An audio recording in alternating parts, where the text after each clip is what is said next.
नमस्कार। भ्रष्टाचार और रिश्वतखोरी का रोग आज के ज़माने में कोड की तरह हमारे समाज में, विशेषकर हमारे सरकारी तंत्र में जड़ें जमा चुका है। आइए इसी को उजागर करती हुई हरिशंकर परसाई जी द्वारा लिखी इस व्यंग कथा को सुनते हैं। एक दिन राजा ने खींचकर घोषणा कर दी कि मुनाफाखोरों को बिजली के खंभे से लटका दिया जाएगा। सुबह होते ही लोग बिजली के खंभे के पास जमा हो गए। उन्होंने खंभों की पूजा की, आरती उतारी और उन्हें तिलक किया। शाम तक वे इंतजार करते रहे कि अब मुनाफाखोर टांगे जाएंगे, और अब पर कोई नहीं टांगा गया। लोग जुलूस मनाकर राजा के पास गए और कहा, महाराज, आपने तो कहा था कि मुनाफाखोर बिजली के खंभे से लटकाए जाएंगे, पर खंभे तो वैसे ही खड़े हैं और मुनाफाखोर स्वस्थ और शानंद हैं।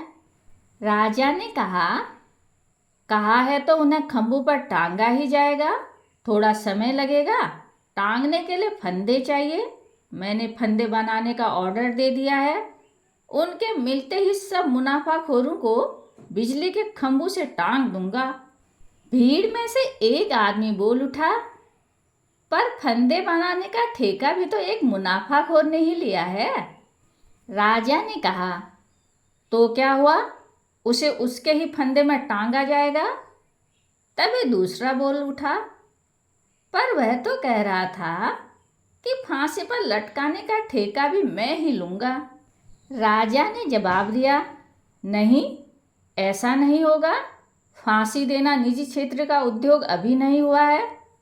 लोगों ने पूछा, तो कितने दिन बाद वे लटकाए जाएंगे? राजा ने कहा, आज से ठीक 16वें दिन वे तुम्हें बिजली के खंभे से लटके दिखेंगे। लोग दिन गिनने लगे।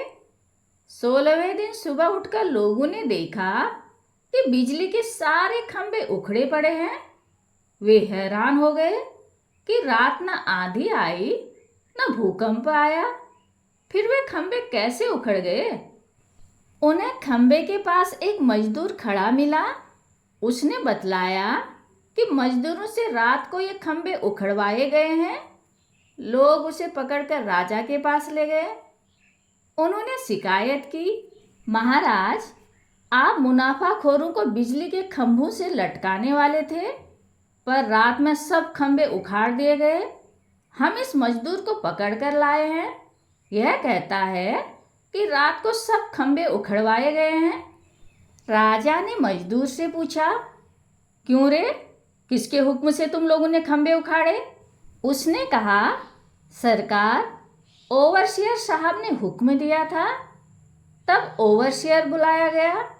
उससे राजा ने कहा, क्यों जी, तुम्हें मालूम है मैंने आज मुनाफाखोरों को बिजली के खंभे से लटकाने की घोषणा की थी?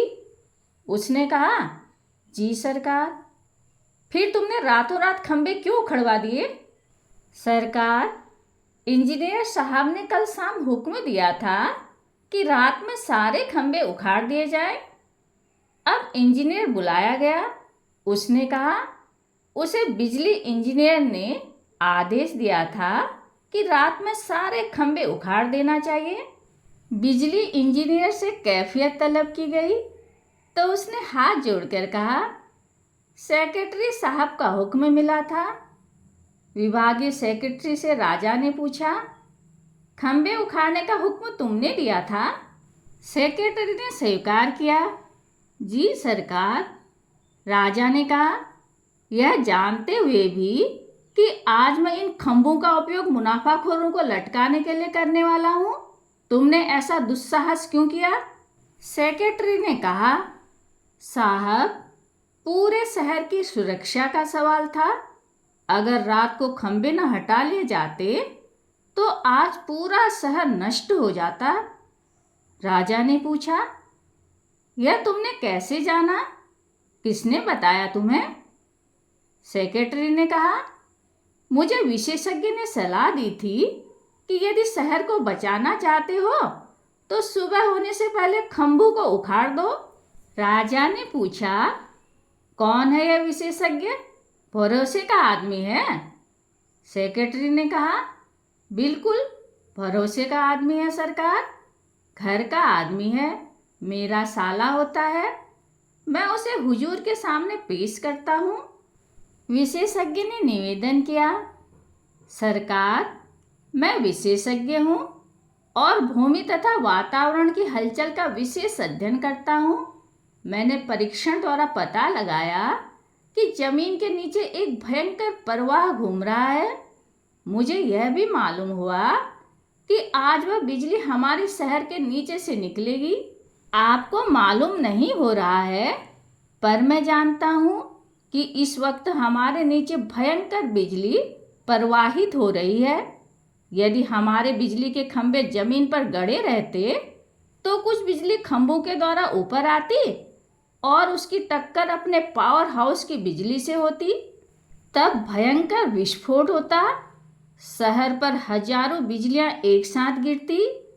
तब न एक प्राणी जीवित बचता, न एक इमारत खड़ी रहती। मैंने तुरंत सेक्रेटरी साहब को यह बात बताई और उन्होंने ठीक समय पर उचित कदम उठाकर शहर को बचा लिया। लोग बड़ी देर तक सकते में खड़े रहे। वे मुनाफाखोरों को बिल्कुल भूल गए। वे सब उस संकट से अभिभूत थे जिसकी कल्पना उन्हें दी गई थी। जान बच जाने की अनुभूति से दबे हुए थे, चुपचाप लौट गए। उसी सप्ताह बैंक में इन नामों से ये रकमें जमा हुई। सेक्रेटरी की पत्नी के नाम 2 लाख रुपए, श्रीमती बिजली इंजीनियर 1 लाख रुपए, श्रीमती इंजीनियर 1 लाख रुपए, श्रीमती ओवरसियर 50,000। उसी सप्ताह मुनाफाखोर संघ के हिसाब में नीचे लिखी रकमें धर्मादा खाते में डाली गई। कोढ़ियों की सहायता के लिए दान 2 लाख, विधवा आश्रम को दान 1 लाख, क्षय रोग अस्पताल को दान 1 लाख, पागल खाने को दान 25,000, अनाथालय को दान 5,000। कहानी सुनने के लिए धन्यवाद।